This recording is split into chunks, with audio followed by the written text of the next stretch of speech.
Hello and welcome to Express News. I'm Abhishek Mahajan. The next half an hour will get you all the latest news and updates. We'll start with our top story.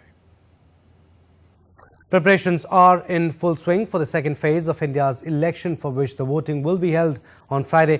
The election will be held in 88 seats in 13 states and union territories, including the remaining part of the outer Manipur constituency. Campaigning for the second phase of election ended on Wednesday, while it continues for the third phase. The BJP is set to raise the pitch of the election with Prime Minister Narendra Modi's rallies and roadshows. Prime Minister and BJP leader Narendra Modi addressed a public rally in Morena, Madhya Pradesh. PM Modi said that Morena has always supported those for whom it is country first. PM Modi also addressed a rally in Uttar Pradesh, Agra. BJP leader Amit Shah held a public meeting at the Medak in southern state of Telangana, while BJP leader Rajnath Singh addressed a public gathering at Lakhimpur Kheri in Uttar Pradesh. Andhra Pradesh CM Y.S. Jagan Mohan Reddy filed his nomination from the Pulivendula Assembly constituency in Andhra Pradesh. Samajwadi Party leader Akhilesh Yadav also filed his nomination from Uttar Pradesh, Kannauj. Aam Aadmi Party on Thursday launched an election campaign, Jail Ka Jawab Vote Se, in New Delhi over Delhi Chief Minister Arvind Kejriwal's arrest in an excise policy case. While addressing a press conference in Delhi, Congress leader Jairam Ramesh said that there is no mention of inheritance tax in our manifesto. It is not our agenda. Thursday is the last date for filing of nomination papers for the fourth phase of India's election. Till Wednesday, 19 candidates had submitted 21 nomination papers. So far, 83 nomination papers have been filed by 558 candidates. The nomination papers will be scrutinized on Friday. Candidates who have filed nominations will be able to withdraw them till 29th April. Voting for the fourth phase will take place on 13th May, while the counting of votes for all phases will take place on 4th June.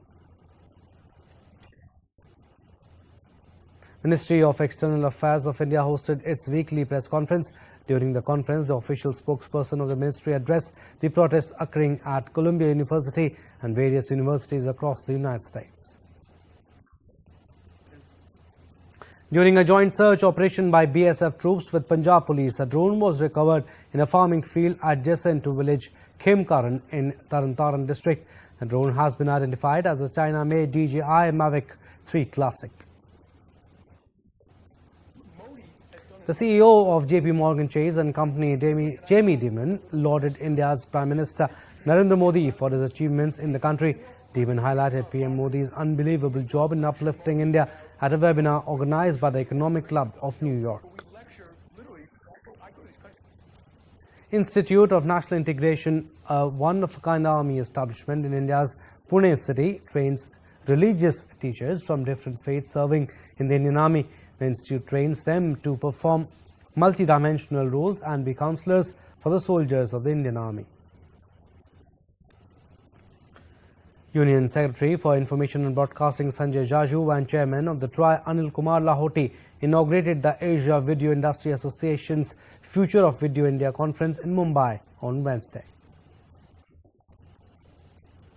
India's National Security Advisor Ajit Doval participated at the 12th International Meeting of high-ranking officials responsible for security matters in St. Petersburg on Wednesday. Advisor Ajit Doval met his Russian counterpart Nikolai Patrushev on the sideline of the meet. Both sides reviewed progress in bilateral cooperation and discussed important issues of mutual interest. The 10th round of India-Japan consultation on disarmament, non-proliferation and export control was held in Tokyo. The two sides exchanged views on developments in the areas of disarmament.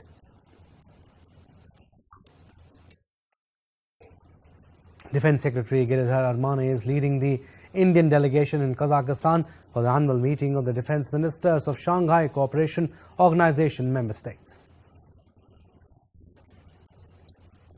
H5N1 avian influenza was detected in a poultry area in Hotwa, Jharkhand. The Animal Husbandry Directorate, Ranchi, has formed a rapid response team for the culling of poultry and cleaning and disinfection of infected areas. Indian benchmark indices extended their winning streak for the fifth consecutive day. Sensex climbed 469.72 points to settle at 74,322.66. Nifty advanced 167.95 points or 0.75% to 22,570.35. The Indian rupee inches up 1 paisa to close at 83.32 against the US dollar on Thursday. Gold futures maturing on June 5, 2024 stood at rupees 71,169 per 10 grams on the MCX. Silver futures maturing on 3rd May stood at rupees 80,781 per kg on the MCX. Brent crude futures fell 0.1% to $87.98 a barrel, while US West Texas Intermediate crude futures were down 0.1% at $82.74. Japan's Nikkei opens new tap, slides down 2% in Asian trading. The yen was pinned on the weaker side of 155 per dollar on Thursday as the Bank of Japan kicks off its two-day rate-setting meeting, leaving traders nervous. Benchmark S&P 500 gained 1.08 points to end at 5,071.63 points, and Nasdaq Composite gained 16.11 points to 15,712.75. Meta platforms have forecast that second quarter revenue could come in below market expectations, signaling a possible reality check around hopes for how much new AI tools may boost the company's business.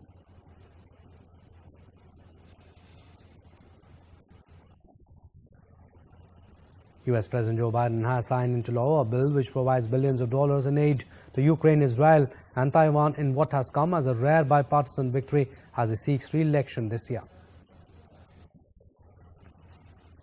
The $95 billion aid package, which includes military support, has allotted $61 billion to Ukraine, $26 billion to Israel and $8 billion to counter China in the Indo-Pacific. Israeli troops are moving ahead with its planned military operation in the southern Gaza city of Rafah. The army is prepared to remove civilians from the conflict-struck region. Prime Minister Benjamin Netanyahu's government gave no timeline. At the White House, U.S. National Security Advisor Jake Sullivan said that Washington, D.C. was still talking to Israel about Rafah. The United Nations has urged Israel for a swifter action to allow a sustained flow of assistance into the Gaza Strip. A UN official said that operationalization of the UN 2720 mechanism for Gaza will start in the coming days. Hamas published a video on Wednesday showing an Israeli-American hostage alive. His parents urged leaders involved in ceasefire negotiations to reach a deal. The Yemen-based Houthis attacked 2 U.S. ships and an Israeli vessel on Wednesday. It was the first such attack in more than 2 weeks. The Houthis said it targeted the U.S. ship Maersk, Yorktown, a U.S. destroyer in the Gulf of Aden, and Israeli ship MSC Veracruz in the Indian Ocean. The Houthis have been attacking ships in the Red Sea since November. The U.S. has claimed that Ukraine sustained its offensive on Russia with an uninterrupted support of secretly shipped missiles. U.S. National Security Advisor Jake Sullivan confirmed that a significant number of long-range missiles were recently shipped to Ukraine and that Ukraine has now used them twice against Russia.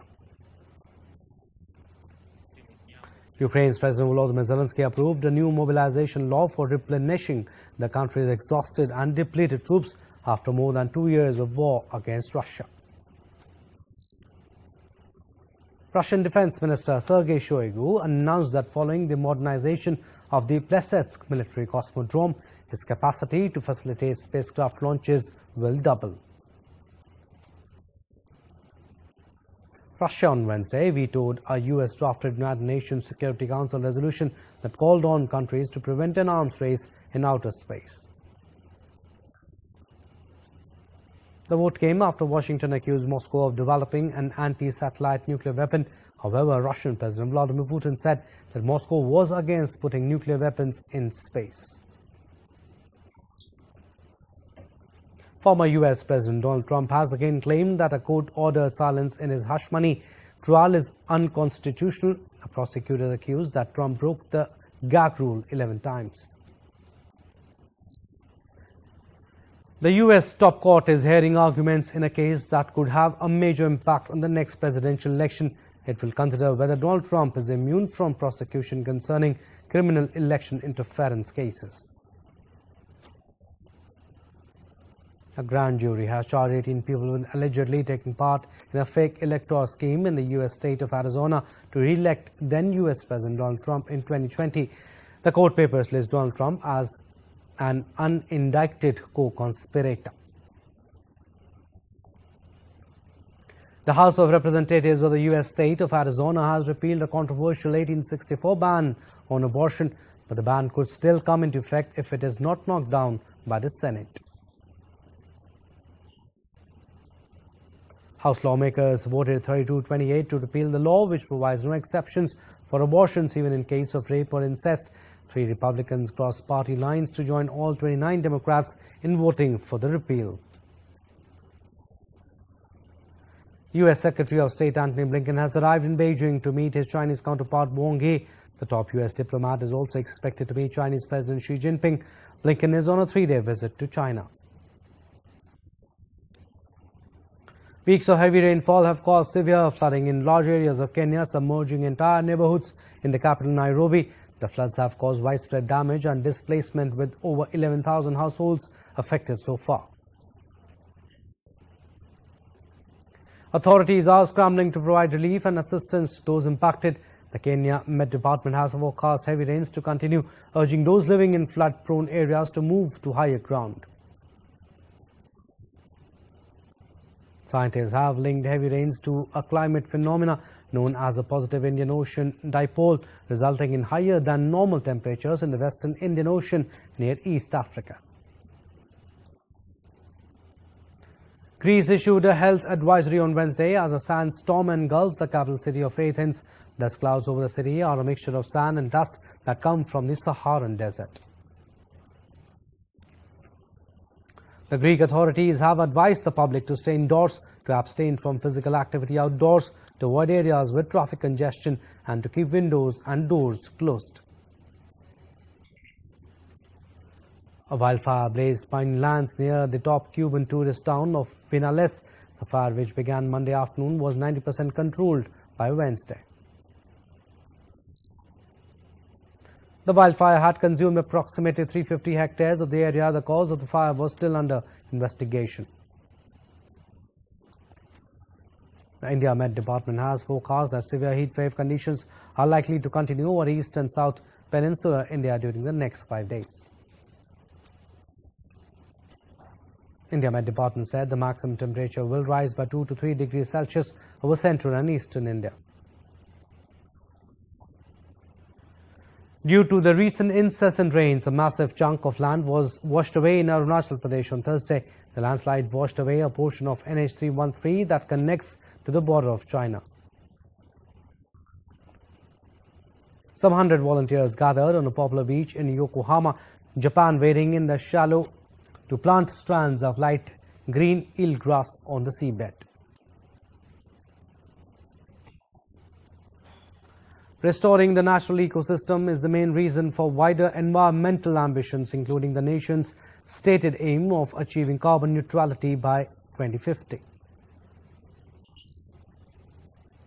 The Shenzhou 18 launched today from the Jiuquan Satellite Launch Center in northwest China.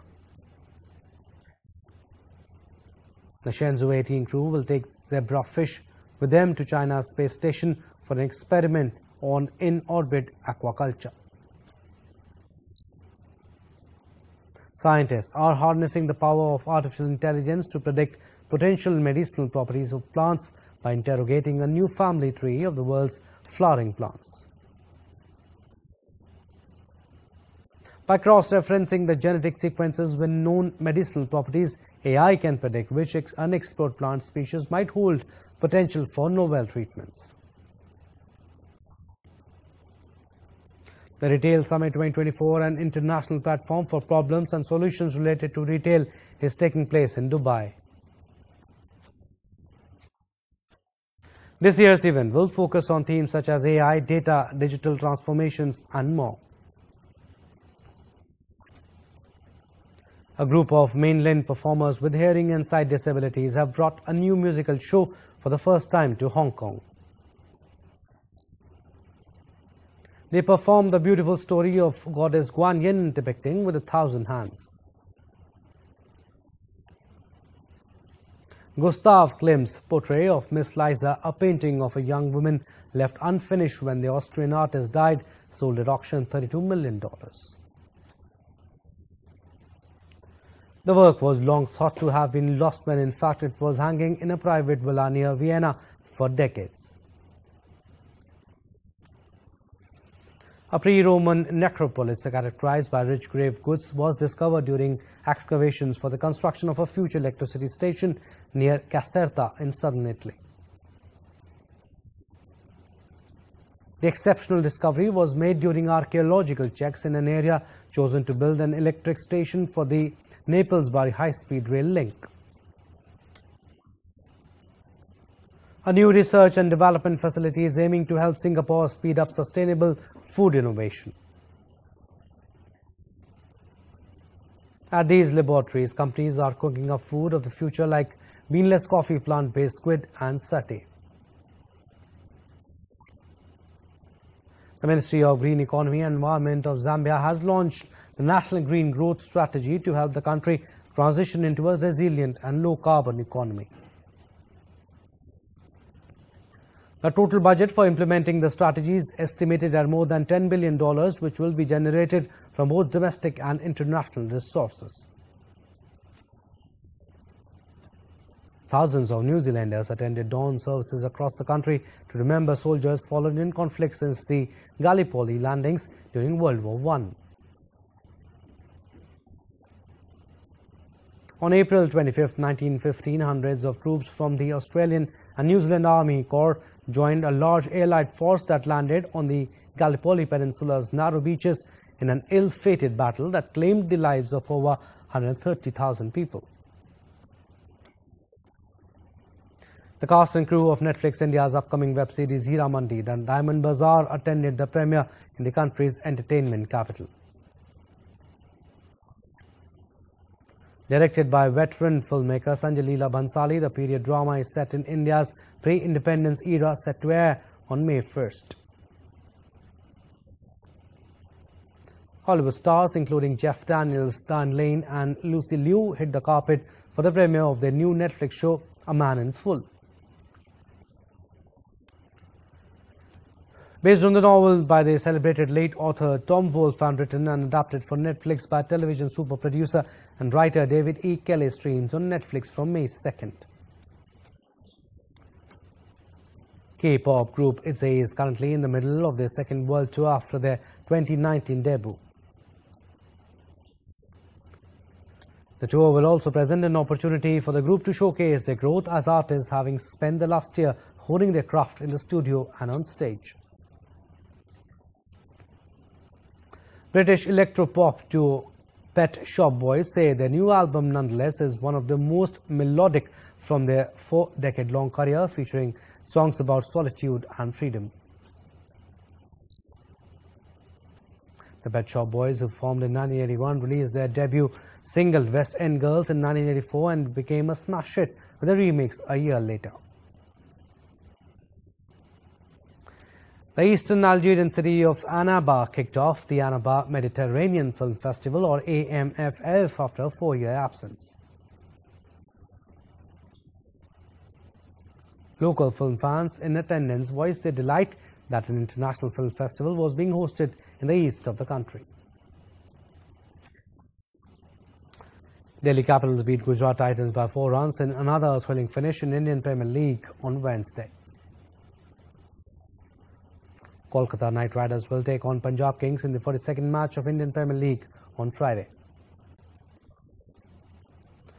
In a dramatic U-turn, Xavi Hernandez will continue as the Barcelona manager and stay in charge of the La Liga giants for 2024 campaign. Everton registered an impressive 2-0 home victory over Liverpool in the Merseyside derby on Wednesday. Usain Bolt has been unveiled as the ambassador for T20 World Cup 2024 in Caribbean and USA starting June 1st. Manchester City will play at Brighton and Hove Albion without Erling Haaland on Thursday to continue the push towards capturing a fourth consecutive Premier League title. D. Gukesh received a hero's welcome as he arrived back home after his historic triumph at the Candidates Chess Tournament in Toronto. The Euro 2024 trophy arrived at the Berlin Olympic Stadium on Wednesday as part of the tournament's trophy tour, which began in Stuttgart a month ago. Rafael Nadal has said he will only play the French Open if he feels capable enough to compete well after missing French Open for the first time in 19 years. Japanese Olympic champion Ryu Kobayashi soared to a world record of 291-meter ski jump in Akureyri, Iceland on Wednesday. That's all we have in this edition of Express News. You stay tuned for more news and updates. Namaskar.